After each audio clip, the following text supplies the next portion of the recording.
This week on Coffin Fodder, we're gassing up that chainsaw and loading that shotgun to talk about Sam Raimi's undisputed cult classic, Evil Dead 2. I am the devil, and I am here to do the devil's work. I like to dissect girls. This is God. We have such sights to show you. Look at me, Damien. It's all for you. When there's no more room in hell, the dead will walk here. I see dead red. Even in hell. Oh, yes. Oh, no tears, please. They're here.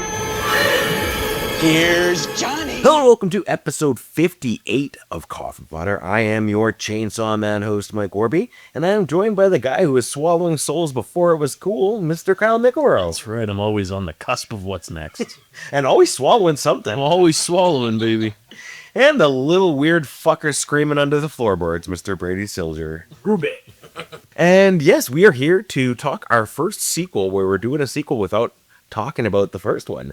And that is Evil Dead 2, which feels sort of appropriate because every movie in this series, well, the first three, I should say. Yeah. Not every movie in the series, but the first three all retell the story of the previous one.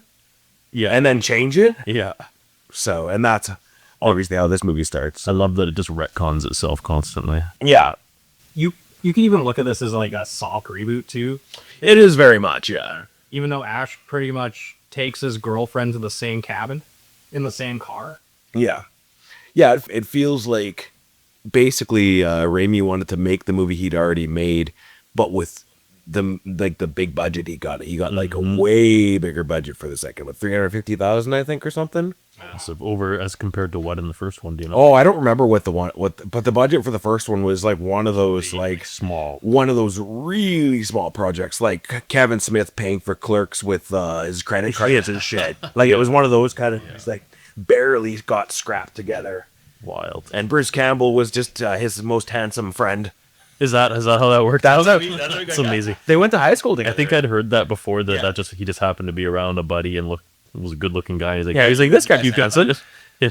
So that's how he ended up in the movie. Go figure. Yeah. To the king, baby. Hail to the king. Yeah, great fucking movie. So yeah, Evil Dead, for those who are not initiated, is a movie that follows a guy named Ash and his girlfriend, as we were just discussing.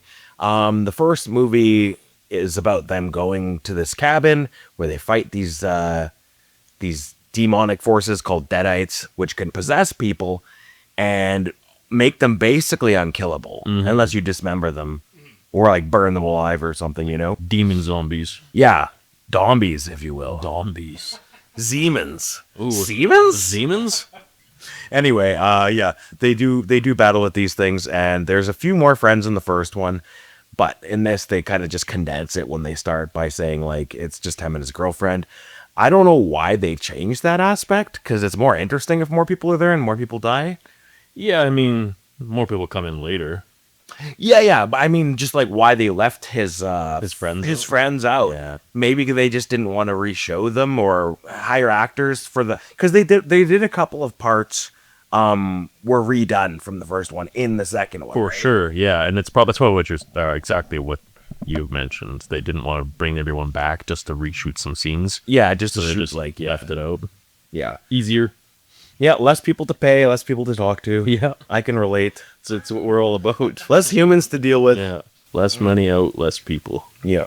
This movie kind of picks up from the sort of retcon version. It has Ash kill his girlfriend like he did in the first one with the shovel. Mm-hmm. And then the movie picks up where the first one ended. Yeah. With him being carried away by the demonic force. Luckily, they find a way around that right away. Yeah. Instantly. Dun, dun, dun. Yeah, the sun rises, and then turns out the Deadites can't be active during the day. Yeah, man, I was worried poor Bruce Campbell's face was going to look all fucked up for the whole movie. I wasn't, because I've seen this a million times, but... That's actually a funny note, too, is that I remember watching the special features for Army of Darkness, and Sam Raimi talking about how he just would just like sit around thinking of new ways to torture Bruce Campbell. Like, you just make him do incredibly stupid shit. get knocked around and fall on his ass. And that's like the best part of this movie is Bruce Campbell's hammy slapstick acting. Oh, yeah. Like, it's so good. There's a part, only because we're talking about it, but there's a part, sort of early in the movie where he's dragging himself along with his hand. Yeah. And I can just picture someone behind him pushing his feet across the floor as he's doing it. And it was fucking With the claws. Yeah, yeah, that's fucking awesome. Just hilarious. Because the hand just digs, because the hand is awake in that scene. Yeah, yeah. And he's knocked out. not his hand. So the hand just keeps tensing up Yeah. to pull itself forward by the claws or whatever. And you can just picture Bruce Campbell laying on the ground, just getting pushed away. I just thought it was hilarious. Well, yeah, It's so goofy. that's the main difference between this and the first one. The first one is not funny No. at all. There's no comedy in it. It takes itself like really serious. This movie, I think, is so much better for it. And clearly because they tap into it continuously in this franchise from here on out. Yeah, the comedy horror thing is. I've always been a big comedy horror guy. As long as the comedy works, then I'm a big comedy horror fan. When it's not funny though, then you're like, get your fucking comedy out of my fucking movie, man. When it's cringy and it feels like it's just shoved in there for no good gosh darn reason, yeah, for sure. But when it's done like this, I mean, this movie is hilarious. Yeah, it's still quite funny. I was introduced to this movie by a friend of mine when I was a kid. Same guy who showed me Dead Alive, actually. Oh, nice. Yeah. Yeah, you just like, I don't know if you guys, well, Brady, I was gonna say we've all probably had that friend. Brady, you probably were that friend. Yeah, for sure. The guy who knows all the weird B movies and stuff that you've never fucking heard of. That was my friend Curtis growing up, and he showed me all the Evil Dead movies. And the first time I watched, like, what a fucking clown I was, man. I didn't like the comedy. Me And I was a kid, man. I'm like, what a clown fucking goof, man. Me too. But when you're a kid, you want the nasty shit because you still think that's the best part of it. But doing what they've done with blood and gore and then subverting it by being like a stupid slapstick movie is so good. Yeah, it's like very much. What was that movie we were talking about that kind of operated on the Looney Tunes logic? Well, that's how I felt. That's what I felt like this too. Because this feels like this. It feels like this movie very much operates on fucking cartoon logic. It's so the humor in it is so much less than what the movie might convey it's going to be. Yeah, and then It's very lowbrow. Yeah, they really lean into that with Army of Darkness, which feels like might as well be fucking Airplane or something. Yeah, exactly. Totally ridiculous movie. Or Dracula Dead and Loving It, the backup Brady pick. Yeah, right. That we'll never do. Yeah, that we won't do. But again, like so much, like so silly to the point where it's like you can't even really take it seriously. No, it's not at all. But it's a lot of fun still. Yeah, it is. It also ties right in from not to spoil the ending, but to the ending of Evil Dead 2. Well, that's why I mentioned the thing that he retells the story again. Yeah. Because then you start the third one, and you've got him being arrested instead of hailed as like the savior or whatever. It does the opposite. Yeah.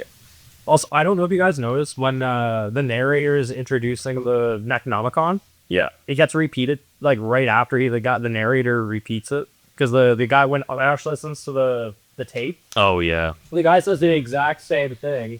Which Necronomicon Ex Mortis. Yes. The Book of the Dead. Dead. Yes. Absolutely. say it, I will turn it to the dead. Man, speaking of which, before we get derailed by this later, what do you guys think of those new Evil Dead movies?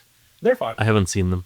I really like the first one. I watched the TV show and thought it was fucking amazing. Oh, the TV show kicks. I loved it. We should, that should be a future episode. If we do Evil Dead down the line, I would like to do the remake because I think the remake's a better movie. Heck to yeah, be I'm honest. gonna check The first one, Yep. because the first, like, it's not to suggest that Evil Dead's not a good movie. It is. It's just it's the weakest of the three originals Yeah. to begin with. It's some of the effects are really bad, like the plaster scene and stuff. Yes, absolutely. I mean, it's a victim of its time. It's a Yeah. first movie, and it's got a small budget. There's nothing wrong with it. It's just a victim of those circumstances. Yeah, and the remake has one of the wildest fucking.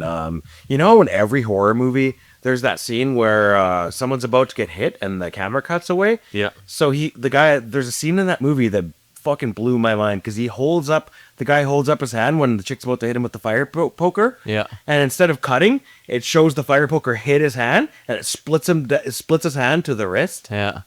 So he's just got two pieces of a fucking hand now.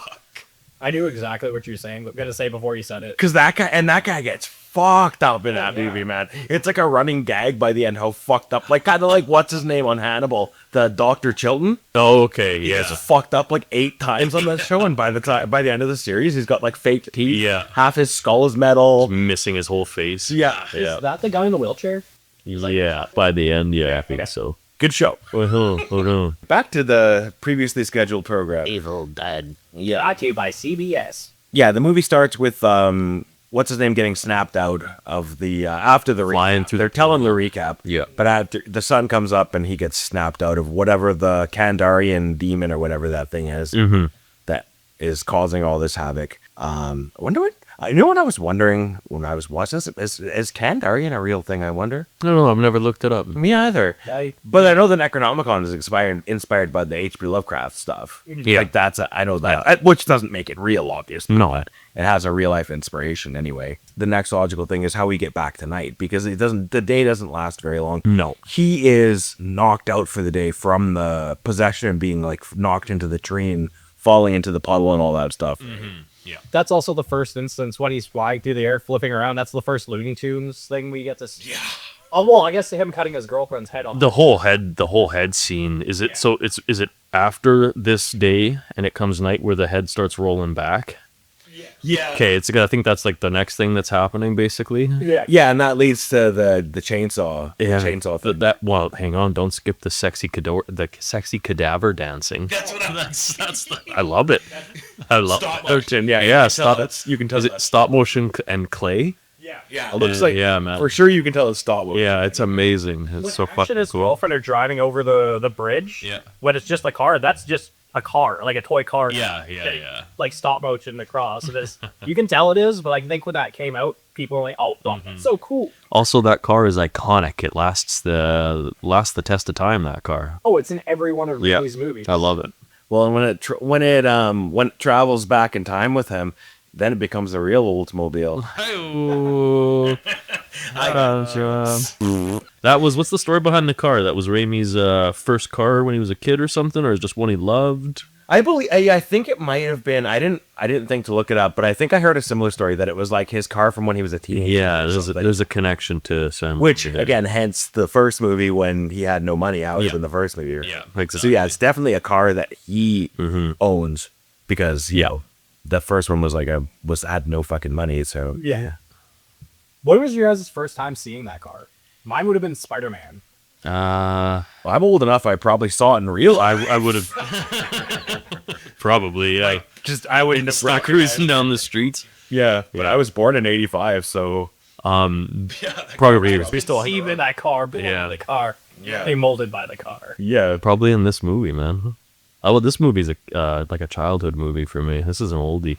Yeah, me too. Going back to this is one of my horror movies that I watched when I was 13 years old or something. One of those movies. This is one that's become a comfort movie for me. I put this on when I'm feeling bad and I want to watch something I like, And it's short. It is, yeah. You're in and you're out. You got your 84-minute real time. You got your gushing blood, you got your sexy cadaver dancing, you got comedy, it's all in there, but Yeah, what else do you need? Everything you need is in there. Bruce Campbell's chin. Yeah, and Bruce Campbell's line delivery. Okay, I got it up. So when Ash is looking in the mirror and the other Ash comes out and pulls him out, you can tell it's not him because his chin's not this. This is the chin's too small. It's the spot like where Ash was. The mirror version of him pulls him, and you can see it's just a normal guy's chin. Not that chiseled chin. You can see that in the third one too when they first split apart and they're doing the crab walk and stuff. Yeah. I never caught that in the third one. Yeah, in the third one you can see at certain points in that scene you could see that it's a different guy just dressed like him basically. You could see that it's a stunt double or whatever. Only Jay Leno's chin could have stunted for Bruce Campbell's. Alas. If chins could kill. Right, so I guess the next logical thing is the people, the other characters who are going to show up. Because that happens before nighttime. Yeah. So we have Sarah Berry as Annie Noby. She's the kind of scholar who's the daughter of the guy who read the book back in the day on the tape, right? Yes. And then she's looking for her dad and her mom. And that's what makes her go out there. She's helped along by Jake and Bobby Joe, who are those fucking the scummies. The locals, Yeah. the inbred locals. Yeah, the fucking scummies, and Jake, it's obvious, like, right from the jump, is a fucking classic horror movie scumbag, right? Yeah, you little tool shed, that guy. Yeah. We don't like him. Boo. And my only hope, Obi-Wan Kenobi. Yeah. And then we also got Richard Domeyer as Ed Getley. He's the first one who I think gets turned. The guy with the glasses. Oh, yeah. Does he have glasses? Yeah. The blonde, he's like a blonde guy with glasses. I don't remember. I forgot he was even in the movie until I was reading the synopsis today, and I was like, oh, yeah, I think he's the first one. He is the first one, yeah. But glasses or not, he's the guy. The blonde-haired mullet dude. Anyways, yeah, those are the main characters we're going to be dealing with is those four and Ash. And maybe a mysterious woman who was buried a long time ago. Actually, that's two different chicks in this movie, eh? Yeah. Who were fucking killed and buried and come back. Yeah. Did we already reach the part where Ash gets the chainsaw and cuts his girlfriend's head in two? Well, not really. So yeah, we established that he killed her with the shovel. Yeah. And then later on, as Kyle mentioned, the head kind of goes rolling back. There's a whole and scene picks up of- the body, and you see the cadaver dancing around. And then this is like one of the weirdest parts of the movie, because it's like it kind of makes you feel like you're going insane as you watch Bruce Campbell go insane. Yeah. Like especially With his girlfriend's head rolling around and then back on top of her body and chasing him around. Yeah. That reminds me of Reanimator, actually. Yeah. I know that was meant to be an homage to A little nod. Who knows? Cadaver? I hardly even know her. She's chasing him around. He gets does he kill her with he kills her with the axe and then cuts her up with the chainsaw? He ends up taking the head back off, putting it in a vice grip, and with the chainsaw cuts it down the middle. Oh, yeah. Slices that lady up. And right before she dies, she starts talking. Yeah, he tries to give him and say, Ash, I love you, please. Yeah. And then, not Ash Campbell. No. Not Bruce. I don't remember what the line is, but he drops a sweet line before it's something awesome. And then you see the blood in the face. Yeah, on the lights, so that the lights swing in red lights. I forget what he says. So much to the first one, because the light bulb blows up, fills up with blood in the basement, and explodes. That's one of the pivots or the most memorable scenes from the first one. I forget what he says, but it's one of the typical Ash lines, and it's just fucking delivered so good. I wish I remember. There's too many. It's not the swallow this, because that's coming later, but that's like one of the best. Something. Yeah, it's something like that, and it's not groovy. No. It's also really funny when she bites his hand and he's just trying to get it off by gagging on for smashing her against the wall. And then when he tries to go for the chainsaw, he's like, oh, there's no chainsaw. And then the cadaver comes in with the chainsaw. And that's another one of the stupid things, like just one of the stupid pieces of comedy this movie puts in. There's no chainsaw, but there's a chalk outline where the chainsaw's supposed to be. The just outline of the chainsaw, just so you know exactly what was supposed to be. It was supposed to be the chainsaw. Yeah, like I love that shit. Ash's reaction to when he can't find the chainsaw's not there, he's like, what? Yeah. Yeah, and then she busts through the door with no head. Yeah. Fucking running around with the chainsaw. And he finally gets away from all that business, and that's when he head back inside, and things are still being weird. And that's when he starts looking at himself in the mirror or whatever, and mirror him's doing things that real him's not doing. And that's not how reflections work. Come on. And that's the first hint that she bit him. Yeah. Something got into him. Yeah. I took that because he was already infected with the demon stuff. What is that? And after he gets hit into the tree. It's specifically on his hand where he was bitten. Which is why when he cuts it off, he's able to stay okay. Yeah, now his hand won't. Now he's like not possessed anymore. Yeah. And that's where the scene I was talking about earlier comes in, where he's pulling himself, or the hand's dragging unconscious Ash across the floor. But I love how he surprises himself by surprise stabbing his own hand. It's like, you got to think the guy's acting like such an idiot. You know, as an actor, he's rolling around on the floor and being pushed and just doing funny things with his hand. And it's just like, there's nothing to it. Like, it's so minimal, but it's hilarious. Oh, yeah.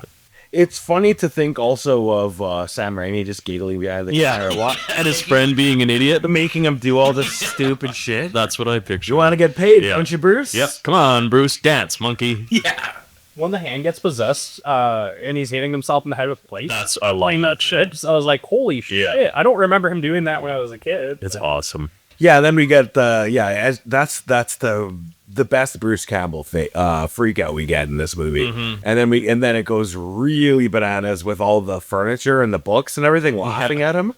Fuck, the two best ones during that scene are the deer on the wall laughing with the white eyes and the fucking the lamp, because the lamp is just just like somebody just moving the lamp around. Yeah.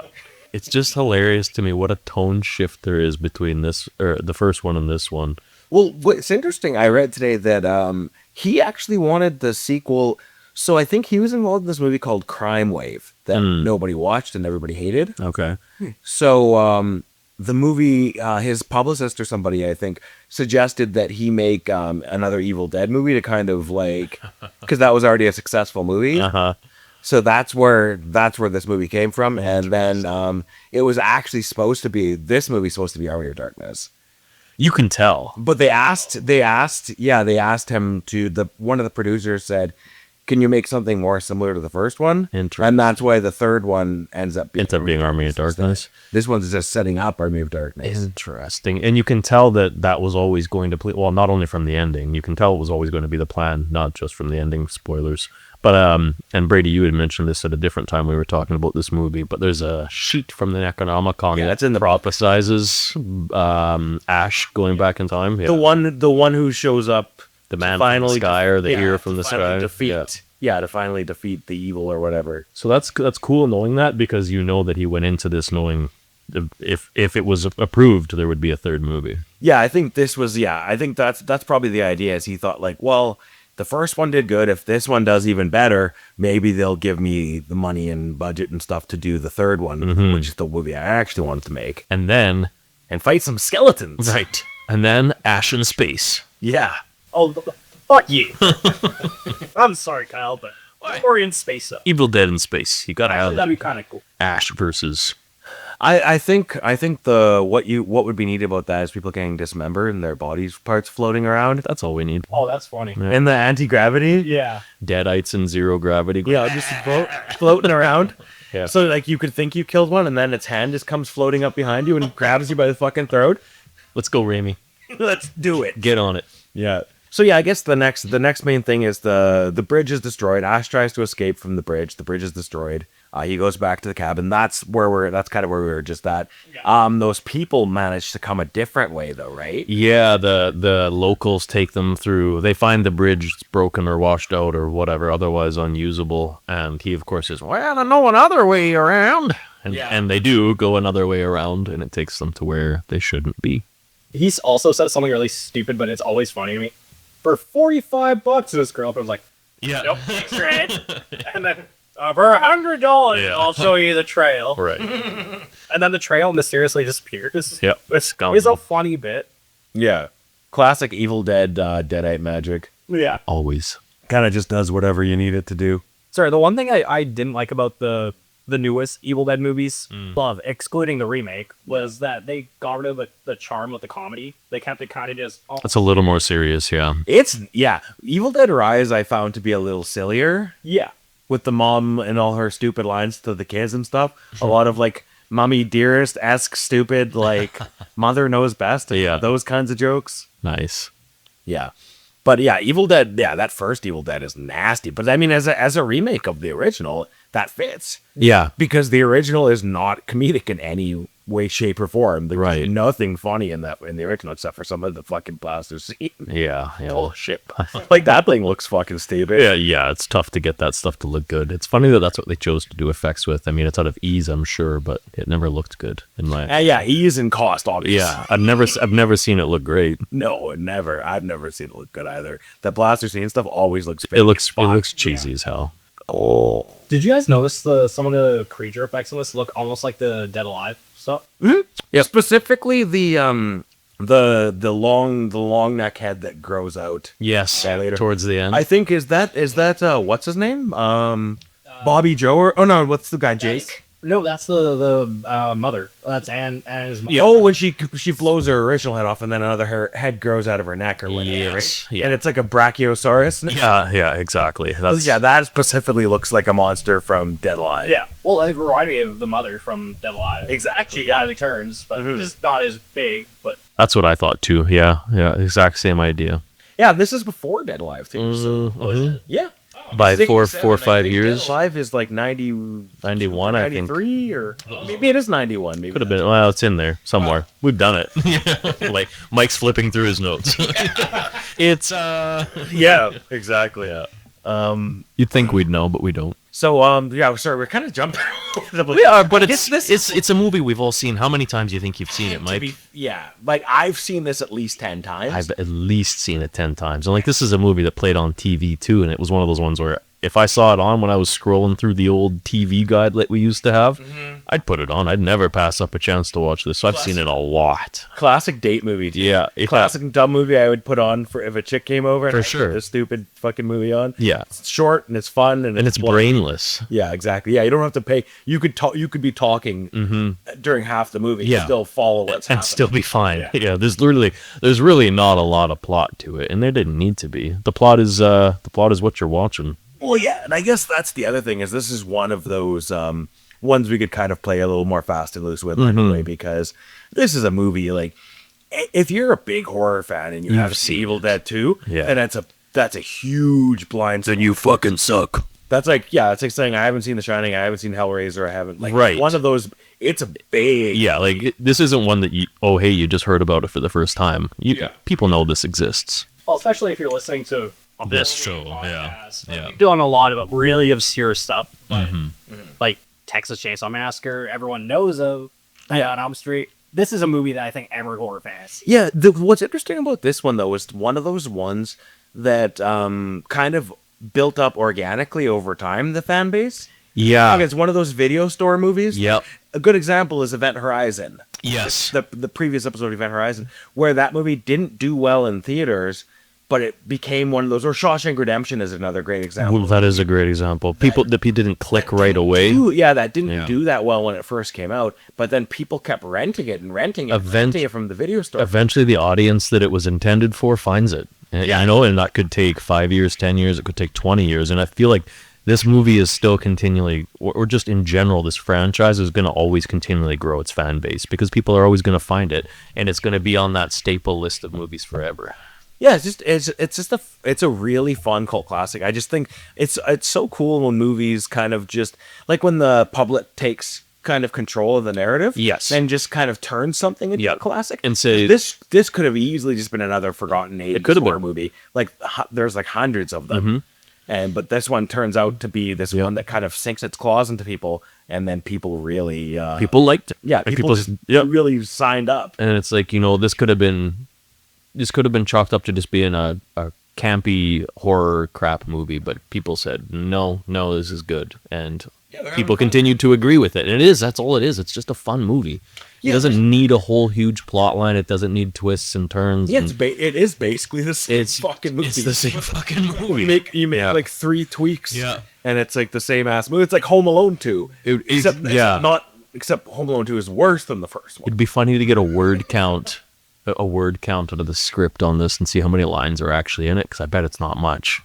Yeah, I would imagine that pretty late. Yeah, I would imagine there's very little, because I mean for the first, it's almost half the movie is just Bruce Campbell by himself in that cabin. Before those people show up, I think it's like 30 or 40 minutes into the movie before those people even show up at the cabin with him. Yep. Like they're introduced earlier, but otherwise, most of the first half of the movie is just him in the cabin by himself, laughing, right? Yes. Yeah. Seeing weird shit and stuff, or his hand giggling at him. Yeah, this movie wouldn't be the same if it didn't have Bruce Campbell. It wouldn't even be. It would be nothing, man. This movie lives and dies on Bruce Campbell's performance. It does. Yeah. It does. Yeah, you need the first one less so, because again, he's a lot more of just he's a everyman. Yeah, he's a generic anyman kind of guy in the first one, but in this one, so much of, and Army of Darkness obviously too, so much of what makes it effective leans into like his like comedic timing and his goofy way of dropping lines and the fact that he's not, I don't know if I'm reading way too deep into it, but he's not worried about being the Hollywood handsome man. He'll just do stupid shit with his face through the whole movie, or any, like, he's just being an idiot. Yeah, he's a And great I love it. physical actor. Yes, Like, that's the words. Thank you. very much like he's got a lot of like the Jim Carrey thing going on, That's where what he I was- where he can kind of make you feel like things are happening just by moving his body in like different ways. Yeah. Or changing his facial expression suddenly. Or just sounds, just him going, Well, and it's so hammy too. It is, I love yeah. you know, it feels like he's a character from like a 1950s movie or something. Well, and that's it. And he talks that way on purpose. Well, come on, baby. I'll take you inside. And what is he? There's a fucking awesome line. Champagne. I'm a man. You're a woman. Yeah, it's a lot of Yeah. like old school Cary Grant. Yeah. Listen here, Dave. Yes. Yeah. Got a bottle of champagne. I'm a man. You're a woman. Yeah. So that, I mean, I guess we were at the hand. Mm-hmm. So the hand goes. Yeah, the hand has turned evil. And then does he stab a dentist? He stabs his own hand, just like his possessed hand, as it's running, as it's pulling itself away. to stop it from grabbing the meat cleaver. Yeah. And then he reaches out, or he sees his chainsaw there, grabs his chainsaw, and then chainsaws his own hand off. I love the when they're retelling this part in the third one. He's like, my hand went bad, so I lopped it off at the wrist. Yeah. And then it shows him, and he's laughing like a maniac when he's doing it, because that doesn't happen nowadays. No. The Army Veracruz, he's like, Yeah. cutting his. I love fucking that hand shit. Mm-hmm. Oh, that's fucking man. The retelling of Evil Dead in Army of Darkness is so fucking funny. I love it because it just goes full stupid. Like this. Well, because he's telling himself, he's like making himself out to be this fucking awesome hero, right? Yeah. So, She is. well, he is, yeah. Yeah, he keeps changing that fucking story, building his own legend. Yes. Yeah. Hail to the king, baby. Yeah. No, I guess we're basically just at the picking off the characters one by one. Mm-hmm. So, what was that fucking guy's name? I don't remember their names. Ed changes first. He gets taken out. That's the scholar boyfriend guy. Yeah. So he gets taken out. How is he killed? I don't. Well, they start fucking around with the hatch, and they find out, And they put him down there too. Yes. Because they think they know his girlfriend is dead, and they think he's killed it. he did kill her. Because they walk in and They it's don't just this. that she's a demon. Right. He heard noises outside. He was firing the shotgun outside and winged Bobby Joe. Bobby Joe. Yeah, Yeah. and then that's when they come into the cellar or into the house and start trying to fuck him up. And then they knock him out and like, oh, let's throw him in the cellar. Yeah, and then of course it's revealed that Mom's in the cellar. Mom's in the cellar. from listening to the tape, and this is referenced in the Evil Dead remake where the guy burns it's either his wife or his daughter. He burns her alive in the cabin. So yeah, this is like that but in this case she comes back. Yeah, well, she's still alive down there. Yeah, she's with her deadite magic. Yeah. She comes very much like Ash's girlfriend, comes back from the grave. He killed her and buried her in the dirt of the cellar. Which does not work. Nope. So yeah, now Ash is down there with her, and she starts coming out, getting all googly moogly with him. Yeah, getting all mom on him.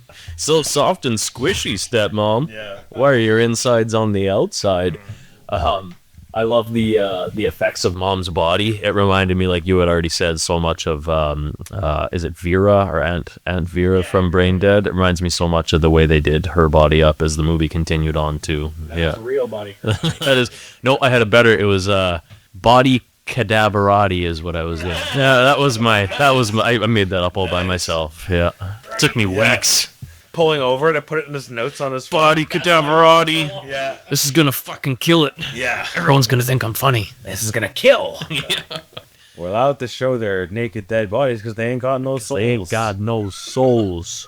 Yeah, and then I think it's mom coming out of the cellar that gets Blondie there. Yeah, they eventually believe him that there's something down there with him, and they unchain the lid of the cellar, and he gets out. Yeah, and then does he get her with the chainsaw? No, I don't remember exactly. There's a few things move quickly. I think there's two. I think the chainsaw cuts her head off. Yeah, and then the new head grows out. Right, and then that's yes, and then he swallow this. Fucking blows its head off. The fucking little the effects are like a little like a little sparkler went off or something after the shotgun shot. And my favorite thing that the second and third movie do is the fucking villain reaction shots. Yeah. Goes like, swallow this, and she goes, what? They mean mug the camera. Like, mugs for the camera, Yeah. and gets her head blown off. And that's, by the way, me and Brady were talking about this earlier. That's Ted Raimi playing her. Really? Like, not obviously when she's not when you can actual see her. singing, Yeah. Mockingbird or whatever Right. she's doing. But yeah, under the big fucking Really? suit, that's Ted Raimi. That's awesome. Who, in case members of the audience are not aware, he's got a cameo in almost every single Sam Raimi movie. Yeah, they're Specifically, related. the Spider-Man ones are very noticeable. Yeah, they're related. You can tell by the last name. Yeah. This guy I've discovered. This guy's an archaeology major over here.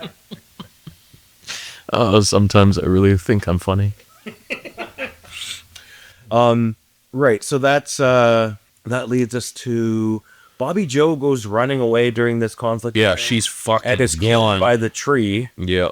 The tree gets her, which is another nod to the first one. Which that's one of the most disturbing. It's one of the better ones. One of the better kills. It's a pretty disturbing scene. Yeah, I in that like first that. movie, the tree rape. Yeah. It's fucked up.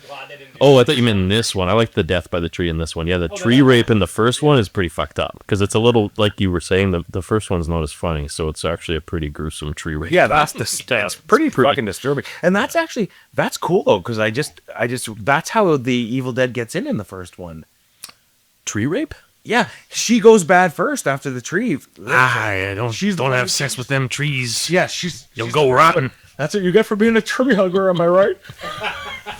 Oh boy. Seated. Yeah. Oh my god. She went barking up the wrong tree. Treat women better.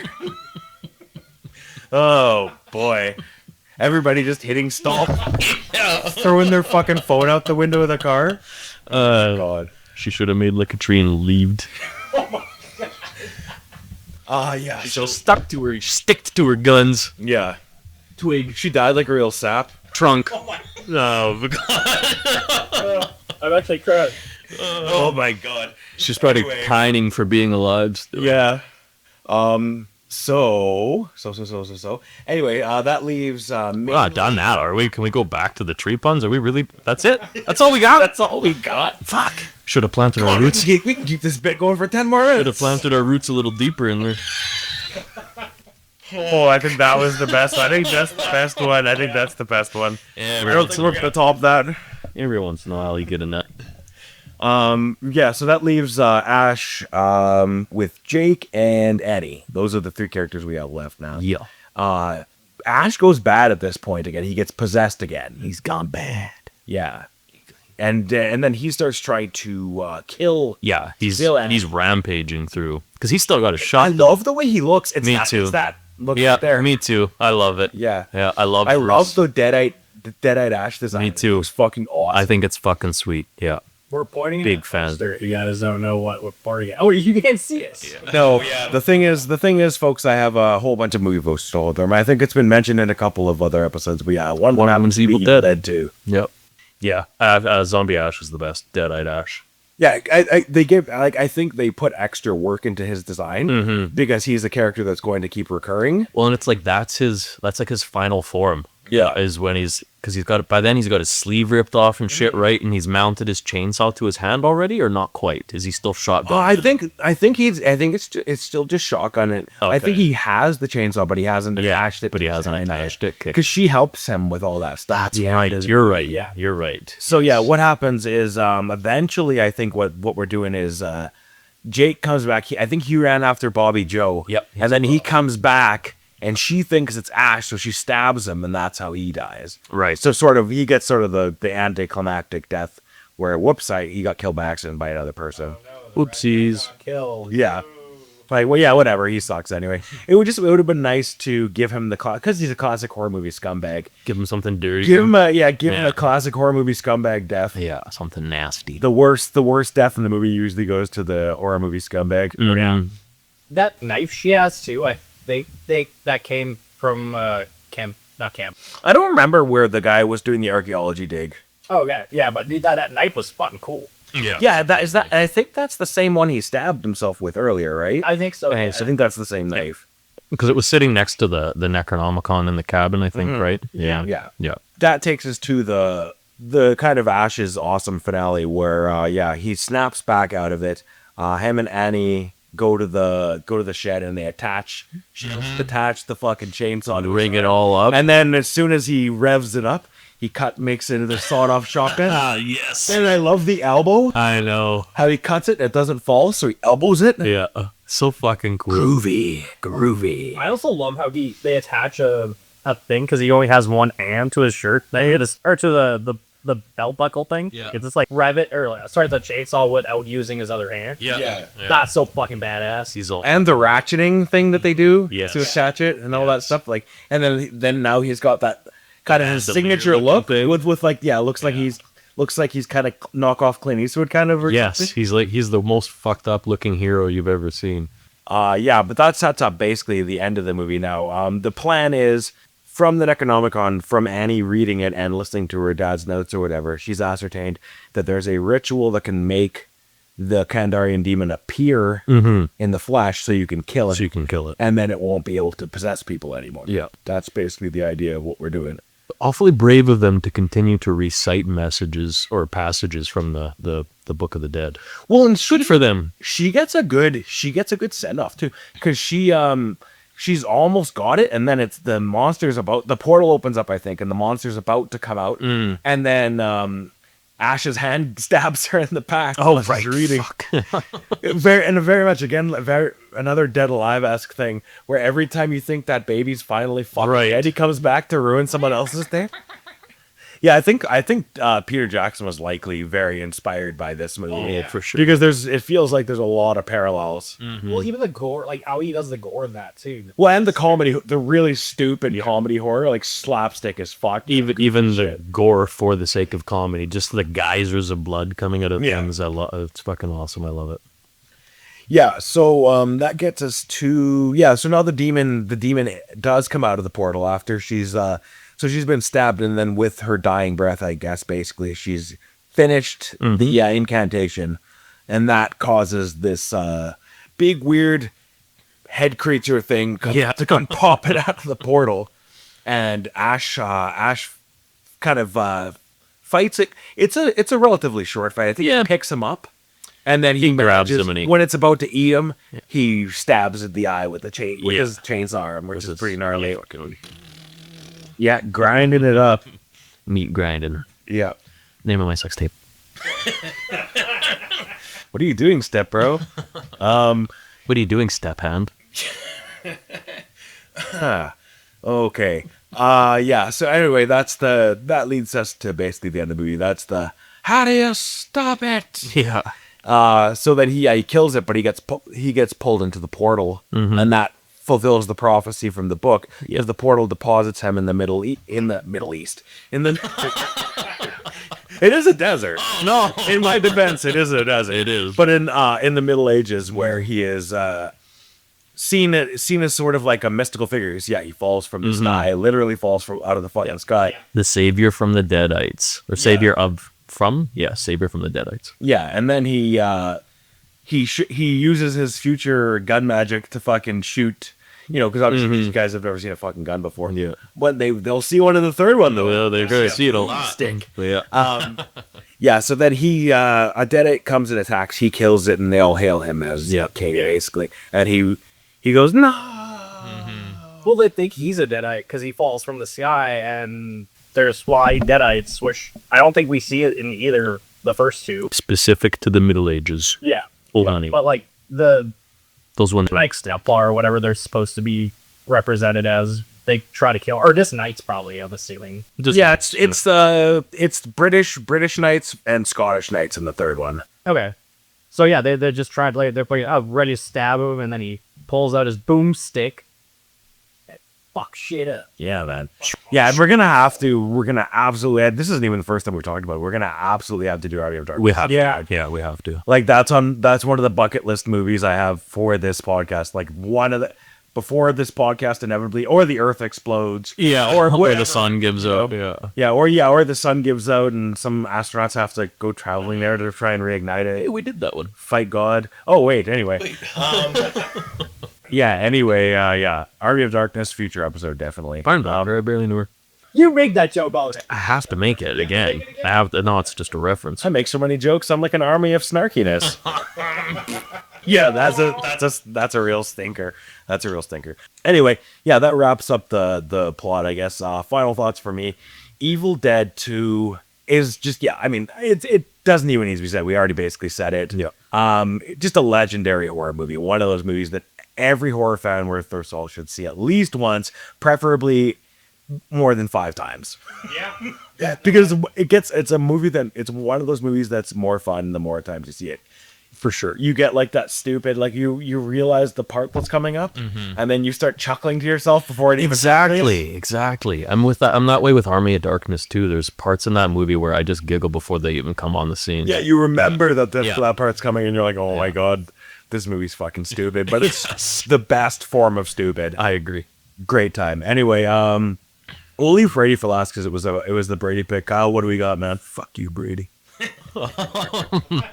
I'm starting to sound like a broken record saying this is a must-see, but, maybe that's just a sign that we're starting to do movies that are must-sees. Yeah, we've been hitting a lot of We've been hitting a lot of classics, and this is on there. That's about all I have to say. This is a staple for me. I'll probably watch this movie until the day I die in some form or other. Watch it, man. Until you become Evil Dead yourself. Something like that. Something like that. Brady, your pick. What do we think? This is my third favorite horror movie of all time. Well deserved. It would be probably top 10 adjacent anyway. It'd be hard not to think about it being there at least. Yeah, I love the mixture of comedy and horror.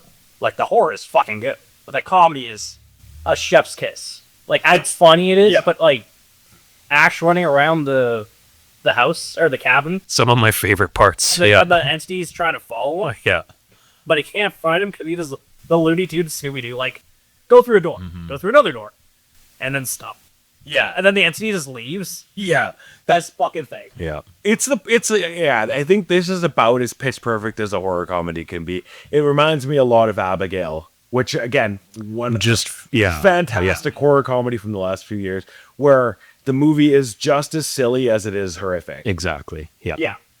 Just ridiculously stupid. It takes some fun. It takes some skill and deftness to nail that split, because they're such contrasting things. Or maybe they're not. Maybe that's exactly it.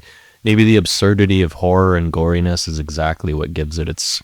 Goes back to the gallows humor thing. Yeah, right. Where we want to make jokes about horrible things so that we can laugh at them instead of beat up Brady. Exactly. That's exactly it. It nails that sweet spot.